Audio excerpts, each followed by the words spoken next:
Kami bersyukur kepada Tuhan, kami siap untuk menerima firman-Mu. Terpujilah Tuhan. Ini doa kami.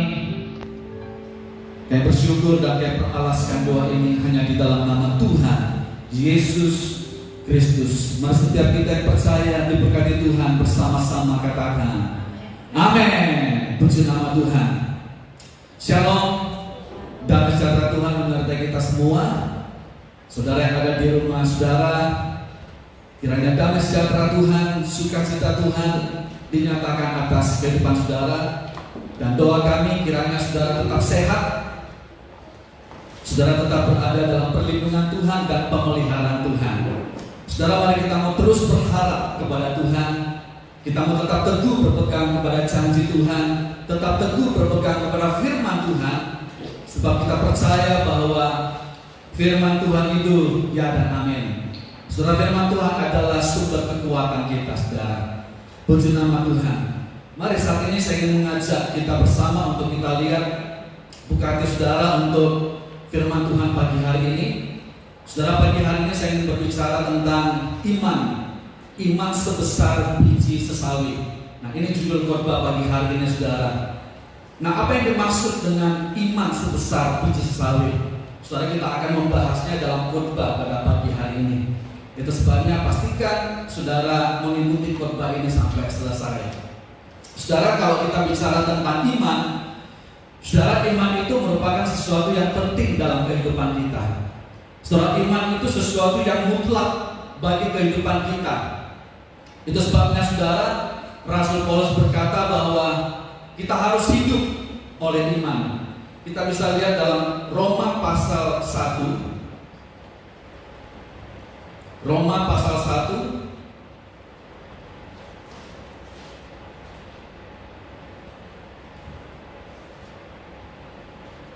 Roma 1 ayat 16 dan ayat 17.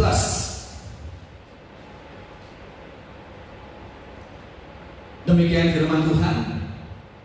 Perikopnya, Injil itu kekuatan Allah. Ayat 16. Sebab aku mempunyai keyakinan yang kokoh dalam Injil, karena Injil adalah kekuatan Allah yang menyelamatkan setiap orang percaya, pertama-tama orang Yahudi, tetapi juga orang Yunani. Sebab di dalamnya nyata kebenaran Allah yang bertolak dari iman dan memimpin kepada iman. Seperti ada tertulis, orang benar akan hidup oleh iman. Puji nama Tuhan. Saudara, firman Tuhan di sini katakan bahwa orang benar akan bertolak dari iman dan dipimpin kepada iman. Saudara, apa maksudnya?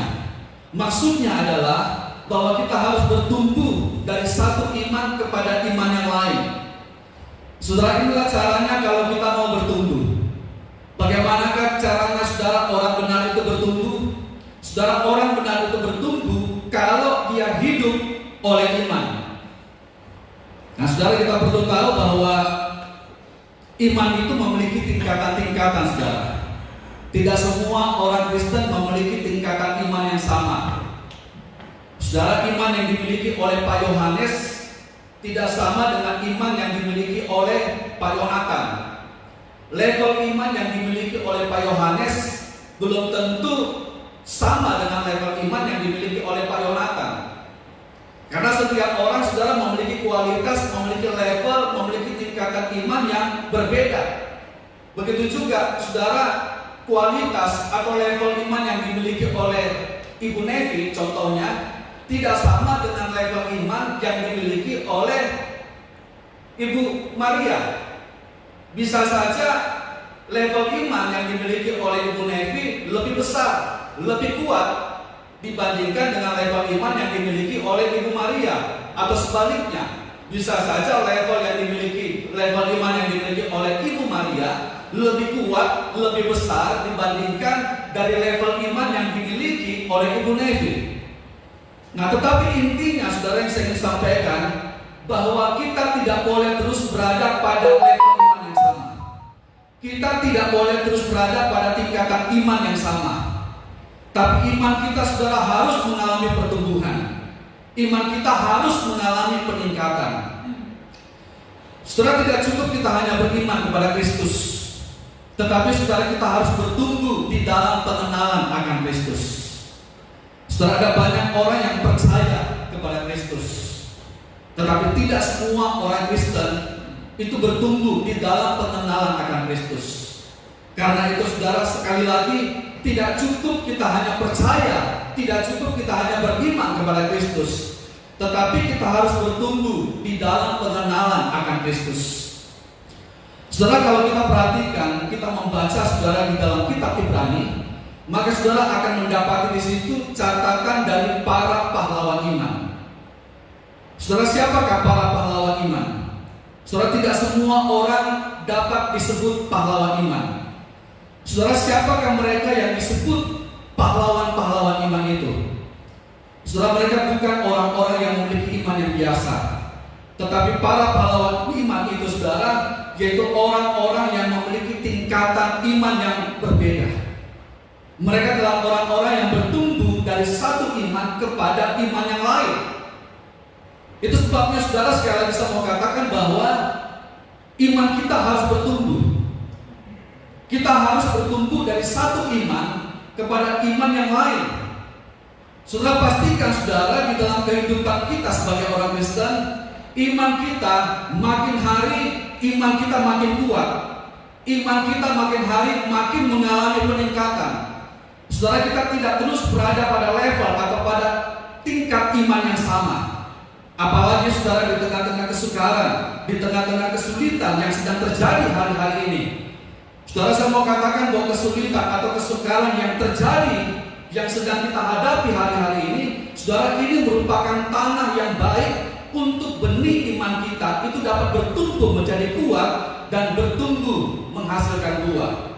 Puji nama Tuhan saudara.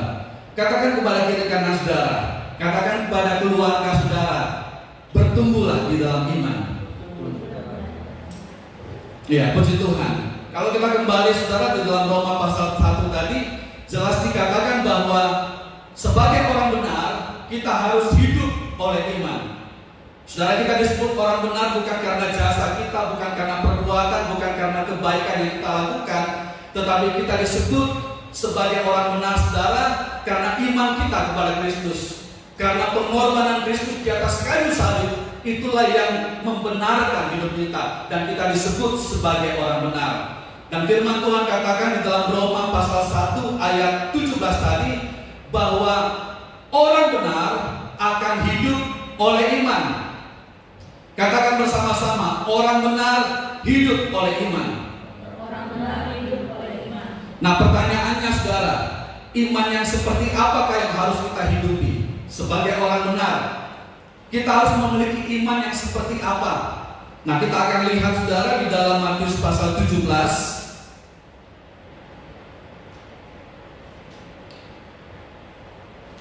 Iman yang seperti apakah saudara yang harus kita miliki di dalam kehidupan kita sebagai orang percaya? Matius 17 ayat 19 sampai ayat 20. Demikian firman Tuhan. Kemudian murid-murid Yesus datang, dan ketika mereka sendirian dengan Dia, bertanyalah mereka, mengapa kami tidak dapat mengusir setan itu? Ia berkata kepada mereka, karena kamu kurang percaya. Sebab aku berkata kepadamu, sesungguhnya sekiranya kamu mempunyai iman sebesar biji sesawi saja, kamu dapat berkata kepada gunung ini, pindah dari tempat ini ke sana, maka gunung ini akan pindah, dan takkan ada yang mustahil bagimu. Puji nama Tuhan. Saudara, Yesus berkata kepada murid-muridnya, bahwa jikalau kamu mempunyai iman sebesar biji sesawi saja, maka kamu dapat memindahkan gunung. Kalau kamu memiliki iman sebesar biji sesawi saja, maka kamu dapat melakukan perkara besar. Saudara, memindahkan gunung itu merupakan perkara yang besar. Itu merupakan perkara ajaib. Dan Yesus katakan saudara, bahwa jikalau kamu memiliki iman sebesar biji sesawi saja, maka kamu dapat melakukan perkara besar. Kamu dapat memindahkan gunung. Nah saudara, apa yang dimaksud dengan iman sebesar biji sesawi? Saudara, sebenarnya penekanan Tuhan di sini, saudara, itu bukan pada ukurannya. Saudara, bukankah saudara biji sesawi itu merupakan biji yang sangat kecil? Kalau dibandingkan dengan biji gandum, saudara, biji gandum itu lebih besar, saudara, dibanding dengan biji sesawi. Biji sesawi, saudara, itu merupakan biji tumbuhan yang begitu kecil, saudara. Tetapi sekalipun benih ini kecil, tetapi memiliki kuasa yang begitu besar, saudara. Sehingga saudara, Tuhan tidak berkata begini. Tuhan tidak bilang bahwa jikalau kamu memiliki iman sebesar gedung, jikalau kamu memiliki iman sebesar pesawat terbang, atau jikalau engkau memiliki iman sebesar gunung, maka kamu dapat memindahkan gunung. Saudara, secara logika, mestinya saudara untuk memindahkan gunung dibutuhkan iman sebesar gunung. Atau paling tidak, saudara, dibutuhkan iman yang lebih besar daripada gunung untuk dapat memindahkan sebuah gunung. Tapi Tuhan tidak berkata bahwa jikalau kamu memiliki iman sebesar gunung. Yang Tuhan katakan, jika kamu memiliki iman sebesar biji sesawi saja, maka kamu dapat memindahkan gunung. Jadi sekali lagi Bapak Ibu Saudara, jemaat yang dikasihi Tuhan, sekali lagi penekanan Tuhan di sini bukan pada besar kecilnya, bukan pada ukurannya. Tetapi saudara, ada apa dengan biji sesawi itu? Mengapa Tuhan mengatakan bahwa jikalau kamu memiliki iman sebesar biji sesawi saja? Saudara, mengapa biji sesawi, saudara? Perhatikan ini. Karena di dalam biji sesawi itu ada kehidupan. Dan kehidupan yang dimiliki oleh benih biji sesawi itulah yang mengakibatkan sehingga ketika biji sesawi itu ditanam, jatuh di tanah, maka biji sesawi itu akan tumbuh menjadi pohon yang besar. Kenapa saudara biji sesawi itu bisa tumbuh menjadi pohon yang besar? Karena di dalam benih biji sesawi itu mengandung kehidupan. Jadi saudara, sebenarnya pesan yang Tuhan ingin sampaikan di sini kepada kita adalah milikilah iman yang hidup. Tuhan tidak berkata bahwa milikilah iman yang besar. Saudara, inilah yang dimaksud dengan jikalau kamu memiliki iman sebesar biji sesawi. Artinya saudara, jikalau kita memiliki iman yang hidup, Tuhan menghendaki agar supaya kita memiliki iman yang hidup. Saudara, sekalipun iman itu hanya sebesar sekecil biji sesawi, tapi kalau iman itu hidup, maka iman yang sekalipun kecilnya seperti biji sesawi itu kalau hidup akan mengakibatkan perkara-perkara besar. Iman yang sekecil biji sesawi itu, saudara, dapat memindahkan gunung. Apa artinya saudara, orang itu memiliki iman sebesar rock, iman sebesar gunung dimiliki oleh orang itu, tetapi iman sebesar gunung itu adalah iman yang mati. Saudara, Tuhan menghendaki supaya kita memiliki iman yang hidup. Beritahu kepada kiri kanan saudara, milikilah iman yang hidup. Mengapa saudara? Karena hanya iman yang hidup itu yang bisa menghasilkan perkara-perkara besar. Hanya iman yang hiduplah yang bisa menghasilkan saudara perkara-perkara yang heran. Hanya iman yang hiduplah saudara yang dapat memindahkan gunung. Nah, pertanyaannya saudara, apakah iman yang hidup itu? Nah, kita akan periksa hari ini saudara. Jadi jelas saudara, yang dimaksud dengan iman sebesar biji sesawi ini artinya bahwa kita perlu memiliki iman yang hidup. Nah, apakah iman yang hidup itu saudara? Yang pertama, iman yang hidup itu adalah iman yang aktif.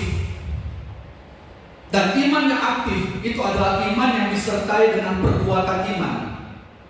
Saudara, iman yang tidak disertai perbuatan itu pada hakikatnya mati, kata firman Tuhan, kata Yakobus. Iman yang tidak disertai perbuatan itu adalah iman yang kosong, kata firman Tuhan.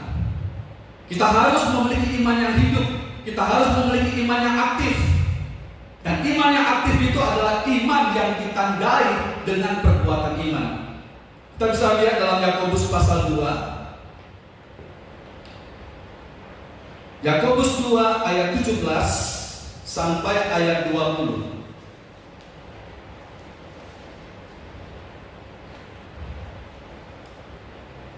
Yakobus 2 ayat 17 sampai ayat 20. Demikian firman Tuhan. Demikian juga halnya dengan iman. Jika iman itu tidak disertai perbuatan, maka iman itu pada hakikatnya adalah mati. Tetapi mungkin ada orang berkata, padamu ada iman dan padaku ada perbuatan.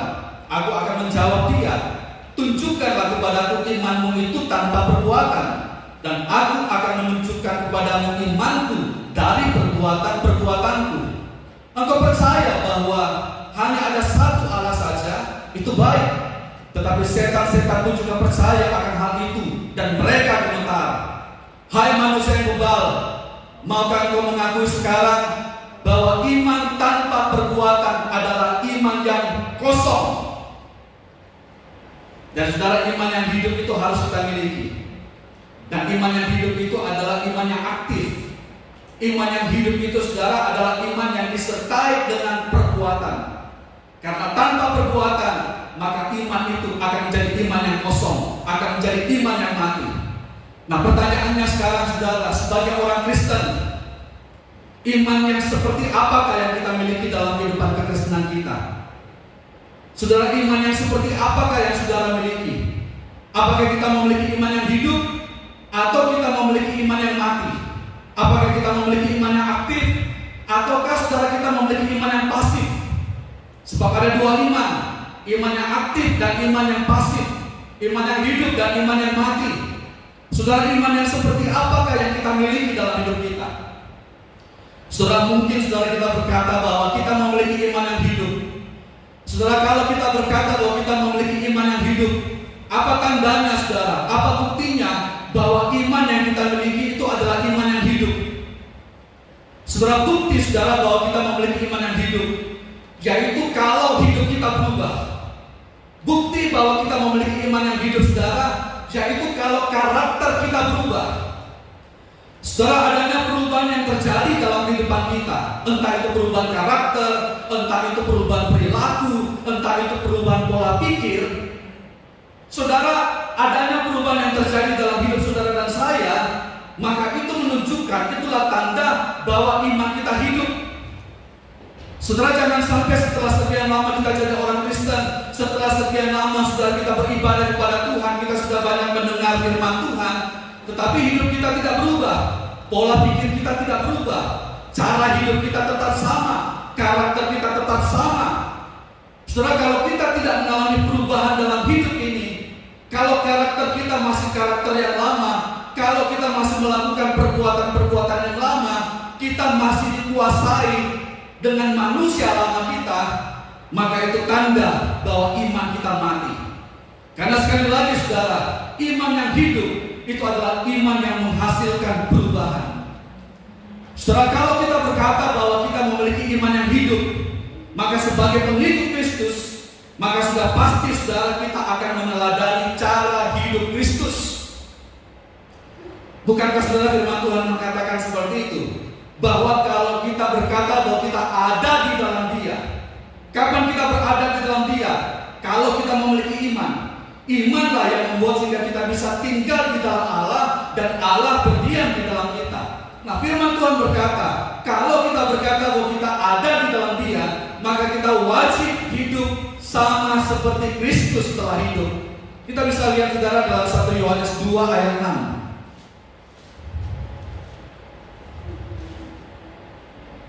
1 Yohanes 2 ayat 6.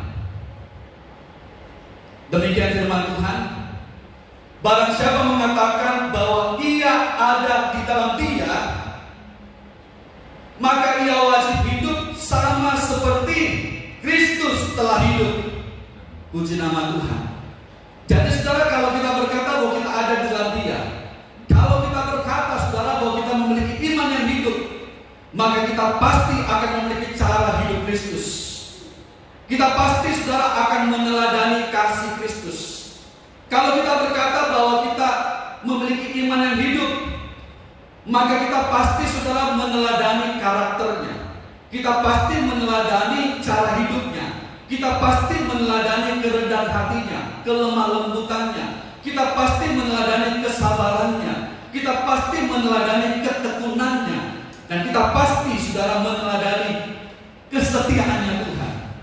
Artinya begini saudara, kalau kita memiliki iman yang hidup, maka iman yang hidup yang kita miliki itu akan membuat karakter Kristus, akan membuat saudara sifat-sifat Kristus itu akan makin nampak dalam hidup kita, makin bertambah-tambah dalam hidup kita.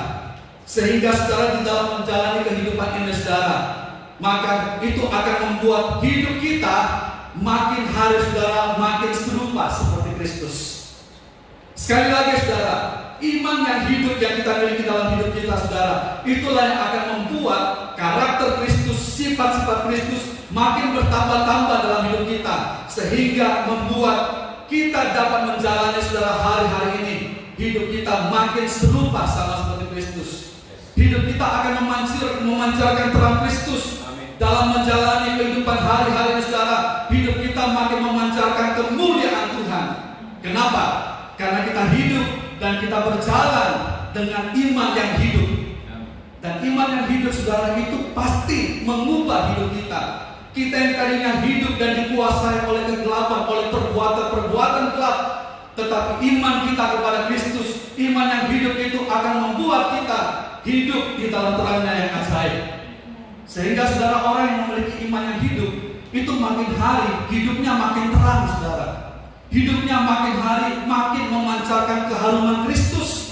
Hidupnya makin hari makin memancarkan karakter-karakter Kristus. Saudara, inilah iman yang hidup. Iman yang hidup itu adalah iman yang aktif.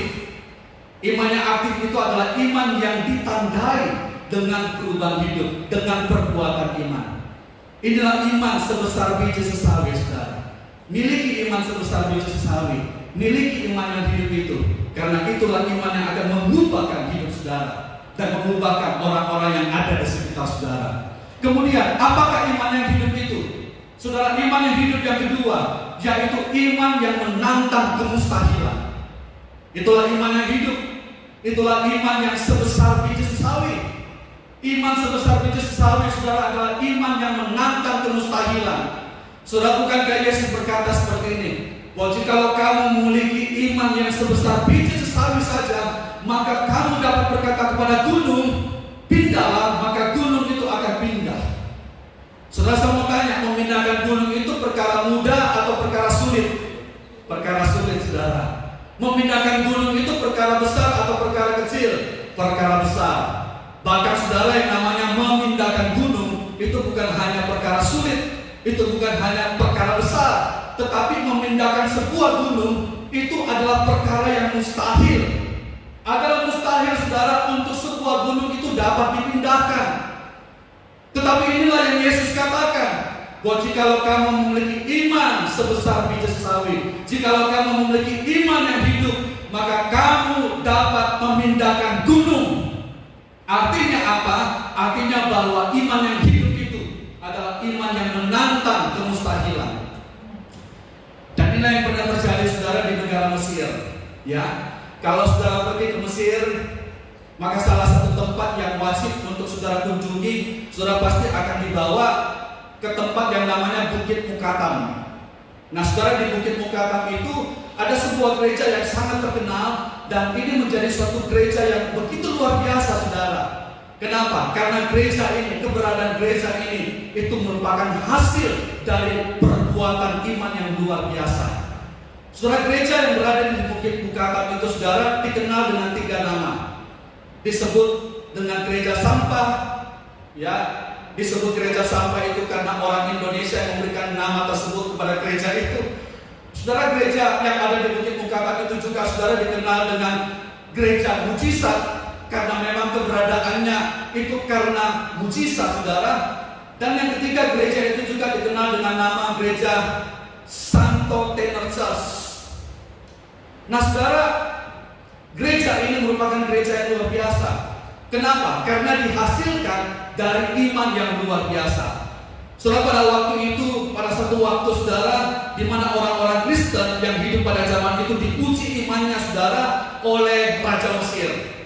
Raja Mesir minta kepada orang Kristen pada waktu itu untuk membuktikan firman Tuhan yang berkata bahwa jikalau kamu memiliki iman sebesar gunung, maka kamu dapat sebesar biji sesawi, maka kamu dapat memindahkan gunung yang besar ini. Dan pada waktu itu Raja Mesir memberikan waktu selama 3 hari kepada orang-orang Kristen yang ada di Mesir.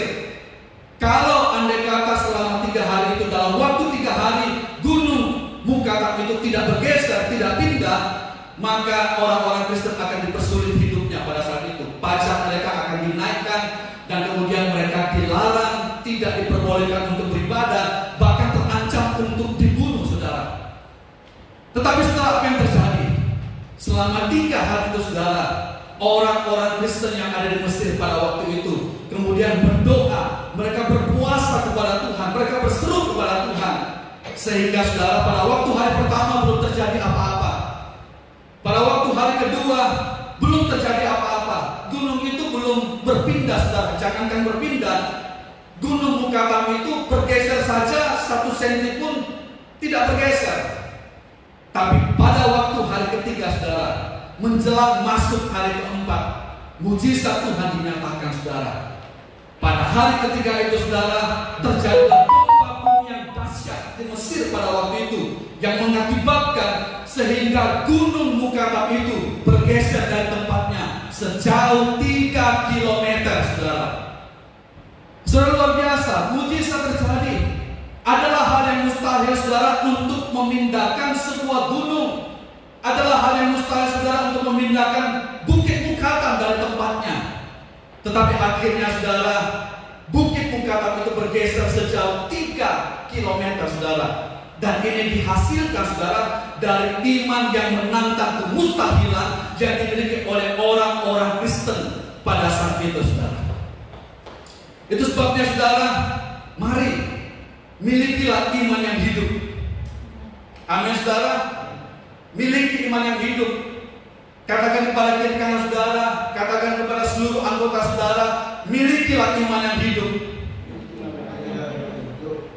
Apa itu iman yang hidup? Iman yang hidup itu adalah iman yang menantang kemustahilan. Nah, saudara, seperti apakah, saudara, iman yang menantang kemustahilan itu? Saudara, itulah iman yang bergantung sepenuhnya kepada firman Tuhan.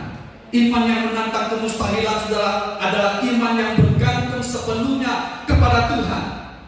Dan saudara, inilah iman yang dimiliki oleh Petrus, saudara, pada waktu dia berjalan di atas air. Saudara, adalah hal yang mustahil untuk dapat berjalan di atas air. Tetapi saudara, ketika Petrus imannya bergantung sepenuhnya kepada perkataan Tuhan, Tuhan berkata, Petrus, datanglah kemari, berjalanlah kemari. Saudara, pada waktu iman Petrus bergantung sepenuhnya kepada Tuhan, maka apa yang mustahil menjadi tidak mustahil bagi Petrus. Petrus kemudian bisa keluar dari perahunya dan berjalan di atas air. Saudara, inilah iman juga yang dimiliki, saudara, iman yang dimiliki oleh Daud pada waktu dia berhadapan dengan Goliat. Saudara, pada waktu Daud berhadapan dengan Goliat, mustahil, saudara, Goliat itu dapat dikalahkan oleh Daud. Karena Goliat itu begitu besar, dia seperti seorang raksasa. Mustahil, saudara, untuk Daud bisa mengalahkan Goliat. Tetapi saudara, pada waktu Daud menghadapi Goliat, saudara, Daud menghadapi Goliat dengan iman yang bergantung sepenuhnya kepada Tuhan. Dan inilah hasilnya, saudara. Pada waktu peperangan itu terjadi antara Daud dengan Goliat, Daud memenangkan pertempuran itu. Kenapa? Karena imannya bergantung kepada Tuhan. Sehingga apa yang mustahil menjadi tidak mustahil bagi Daud. Saudara, inilah iman yang dimiliki, saudara. Inilah iman yang menantang kemustahilan. Inilah iman yang dimiliki oleh perempuan yang mengalami pendarahan selama 12 tahun. Adalah hal yang mustahil untuk dia bisa sembuh dari penyakit yang sudah dialami selama bertahun-tahun. Firman Tuhan katakan dia sudah pergi ke berbagai tabib. Perempuan ini, saudara, sudah pergi ke berbagai dokter, tetapi tidak ada satupun yang bisa menyembuhkan wanita ini dari penyakitnya, saudara. Tetapi apa yang terjadi?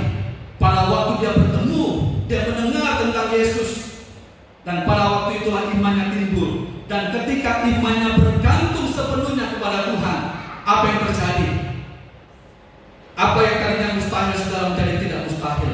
Kesembuhan terjadi, mujizat terjadi dan dialami oleh wanita yang mengalami pendarahan selama 12 tahun itu. Kenapa? Karena imannya bergantung sepenuhnya kepada Tuhan. Kita bisa lihat kisahnya saudara di dalam Matius pasal 9.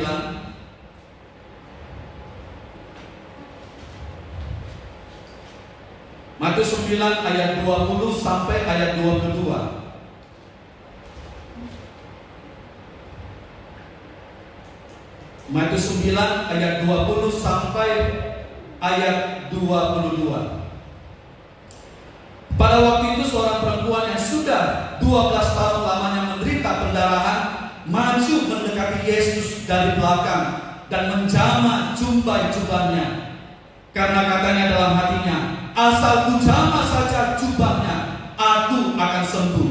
Tetapi Yesus berbalik dan memandang dia serta berkata, teguhkanlah hatimu, hai anakku, imanmu telah menyelamatkan engkau. Maka sejak saat itu sembuhlah perempuan itu. Saudara, adalah hal yang mustahil untuk wanita ini dapat sembuh dari penyakitnya. Wanita ini sedang menghadapi suatu kemustahilan. Tetapi pada waktu imannya bergantung kepada Tuhan, saudara, dan dia berkata, asal ku jamah saja ujung jubah daripada Yesus, maka aku akan sembuh. Apa yang terjadi, saudara?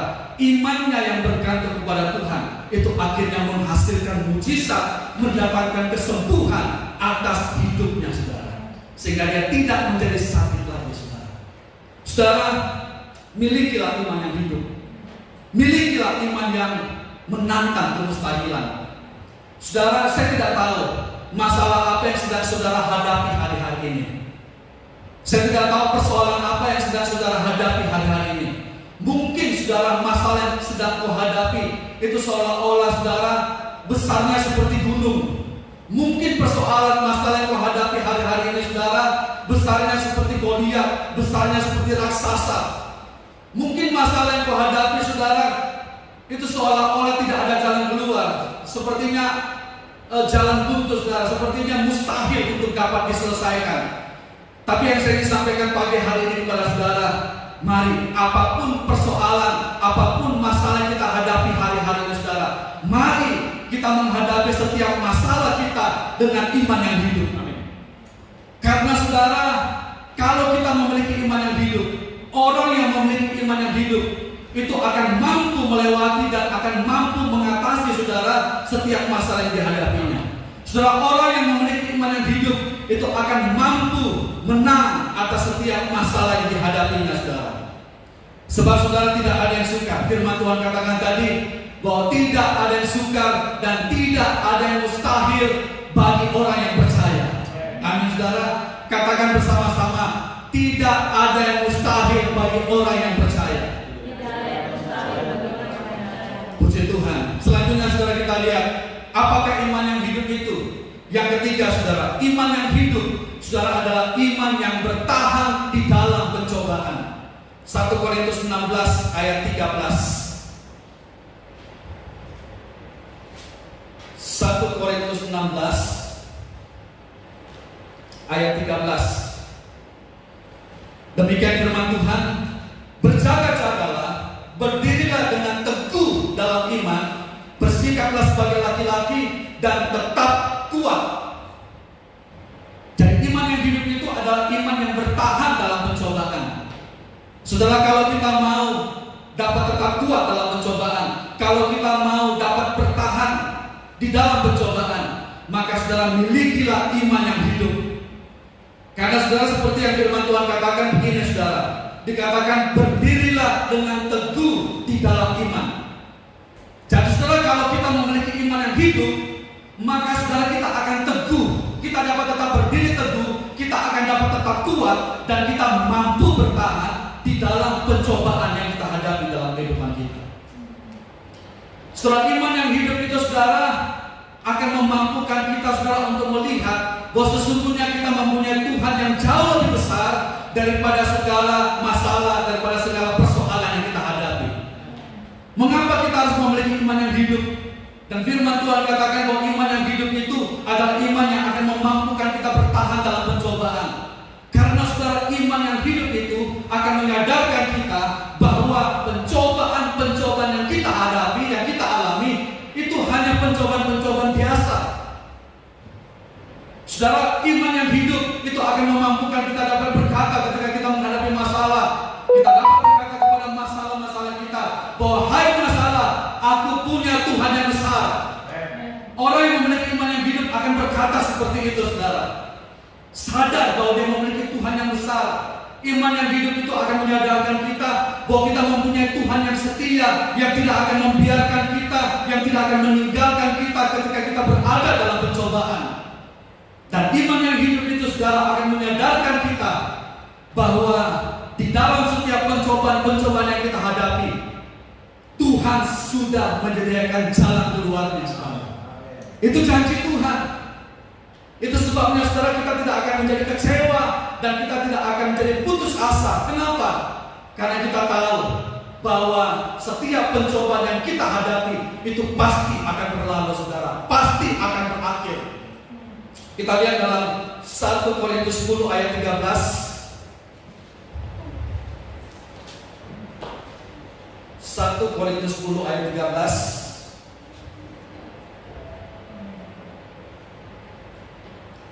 Demikian firman Tuhan, pencobaan-pencobaan yang kamu alami ialah pencobaan-pencobaan biasa yang tidak melebihi kekuatan manusia.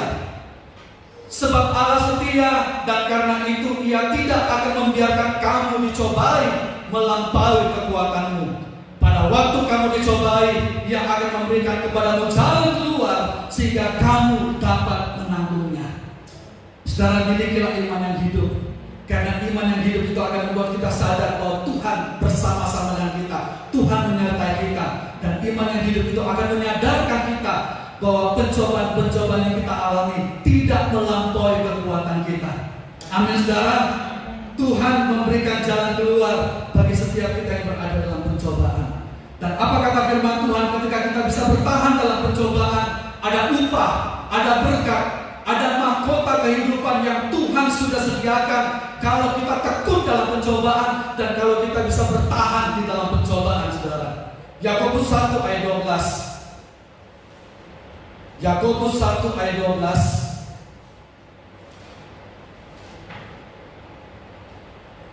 Demikian firman Tuhan, Yakobus 1 ayat 12. Berbahagialah orang yang bertahan dalam pencobaan, sebab apabila dia sudah tahan uji, ia akan menerima mahkota kehidupan yang dijanjikan Allah kepada barang siapa yang mengasihi Dia. Puji nama Tuhan. Ada berkat, ada pahala, ada mahkota yang Tuhan sediakan kalau kita bertekun dalam pencobaan, kalau kita bisa bertahan dalam pencobaan. Itu sebabnya, saudara, dalam nama Tuhan saya ingin katakan kepada saudara, mari bertahanlah, bersabarlah di dalam pencobaan yang kita hadapi hari-hari ini. Percayalah, saudara, bahwa setelah kita melewati pencobaan-pencobaan ini, Tuhan sudah menyediakan berkatnya bagi kita. Ada pemulihan 2 kali lipat yang akan Tuhan curahkan atas setiap kehidupan anak-anaknya yang bertekun, yang setia, yang bersabar dalam pencobaan. Puji Tuhan. Yang terakhir, saudara, apakah iman yang hidup itu? Iman yang hidup, saudara, adalah iman yang berkemenangan. Kita bisa lihat dalam 1 Yohanes 5 ayat yang keempat.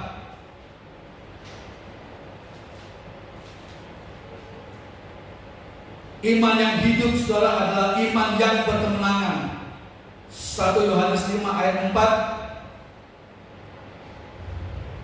Ya, demikian firman Tuhan, saya bacakan untuk saudara.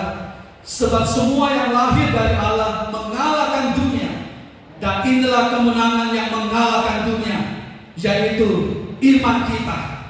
Puji nama Tuhan. Saudara, janji Tuhan adalah kemenangan. Tidak ada, saudara, istilah kalah. Tidak ada kata kalah dalam kamusnya Tuhan. Tuhan itu adalah Tuhan pemenang. Dan sebagaimana Tuhan sudah menang, Tuhan mau agar supaya sebagai orang Kristen, Tuhan mau agar supaya kita sebagai anak-anaknya juga hidup di dalam kemenangan. Tuhan mau supaya kita menjadi orang-orang yang berkemenangan. Amin, saudara. Beritahu dulu kepada kiri kanan saudara yang ada di sekitar saudara, keluarga saudara, katakan, jadilah pemenang.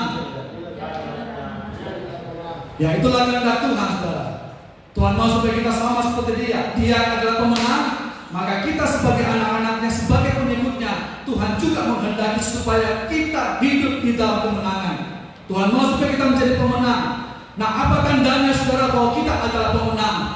Tanda bahwa kita adalah umat pemenang, tanda bahwa kita adalah pemenang, yaitu kalau kita mengalahkan dunia. Saudara, apa artinya mengalahkan dunia? Seperti yang firman Tuhan katakan di sini, inilah kemenangan yang mengalahkan dunia, yaitu iman kita. Jadi kalau kita memiliki iman yang hidup, maka orang yang memiliki iman yang hidup itu pasti menang, saudara, pasti mengalahkan dunia. Nah, apa yang dimaksud mengalahkan dunia? Mengalahkan dunia itu artinya, saudara, mengalahkan segala sesuatu yang ada di dalam dunia. Saudara, apakah yang ada di dalam dunia yang harus kita taklukkan, yang harus kita kalahkan? Kita lihat dalam 1 Yohanes 2. 1 Yohanes 2 ayat 16 dan ayat 17. 1 Yohanes 2 ayat 16 dan ayat 17. Demikian firman Tuhan. Anak-anakku, waktu ini adalah waktu yang terakhir, dan seperti yang telah maafkan, 1 Yohanes 2 ayat 16 17. Sebab semua yang ada di dalam dunia, yaitu keinginan daging, keinginan mata, serta keangkuhan hidup, bukanlah berasal dari Bapa, melainkan dari dunia. Dan dunia ini sedang lenyap dengan keinginannya, tetapi orang yang melakukan kehendak Allah tetap hidup selama-lamanya. Saudara, apa tandanya bahwa kita adalah pemenang? Kita akan disebut sebagai pemenang, saudara, kalau kita sudah mengalahkan dunia. Apa artinya mengalahkan dunia? Mengalahkan dunia itu artinya mengalahkan segala sesuatu yang ada di dalam dunia. Apa yang harus kita kalahkan yang ada dalam dunia ini? Itulah segala keinginan mata, keinginan daging, keangkuhan hidup. Saudara, itu yang harus kita taklukkan, itu yang harus kita kalahkan. Apalagi yang ada di dalam dunia. Nah, ini yang lagi heboh hari-hari ini, yang sedang merajalela hari-hari ini, yang sedang ada di dalam dunia, yaitu kuasa virus corona COVID-19. Ini yang ada di dalam dunia hari-hari ini, saudara, yang harus kita kalahkan. Dan sebagai orang yang memiliki iman yang hidup, firman Tuhan katakan kita akan mengalahkan dunia. Sebagai orang yang memiliki iman yang hidup, saudara, kita pasti menang atas virus COVID-19. Yang saya maksudkan dengan menang atas virus COVID-19 yaitu menang atas roh yang menunggangi, menang atas roh yang ada di balik daripada COVID-19. Bukan penyakitnya, saudara. Kita tidak mempan dari virus, kita tidak mempan dari penyakit. Banyak pendeta mati karena virus COVID-19. Banyak yang pendeta tidak kebal, saudara, dari virus COVID-19. Tetapi sebagai anak Tuhan, kita bisa menang, saudara, atas roh yang ada di balik daripada COVID-19. Roh apa yang ada di balik daripada COVID-19? Itulah roh ketakutan, roh kepanikan, roh kekhawatiran, roh kematian, saudara. Inilah roh yang menunggangi virus COVID-19. Dan sebagai anak-anak Tuhan, kita harus menang atas roh-roh ini, saudara. Ada begitu banyak hari-hari orang yang dikuasai oleh ketakutan, kekhawatiran, dan kepanikan, saudara. Tapi sebagai anak Tuhan, Tuhan mau supaya kita menang atas roh ketakutan hari-hari ini. Tuhan mau supaya kita menang atas roh kekhawatiran. Tuhan mau supaya kita menang atas kepanikan, saudara. Kenapa? Karena kita memiliki iman yang hidup. Dan iman yang hidup itu berkata bahwa kita punya Tuhan yang besar, kita punya Tuhan yang setia, kita punya Tuhan yang tidak membiarkan dan tidak meninggalkan kita seorang diri dalam menghadapi pencobaan. Dan iman yang hidup itu berkata bahwa selalu ada jalan keluar ketika kita menghadapi pencobaan. Amin firman Tuhan. Tuhan memberkati setiap kita. Mari, saudara, pagi hari ini kita mau datang kepada Tuhan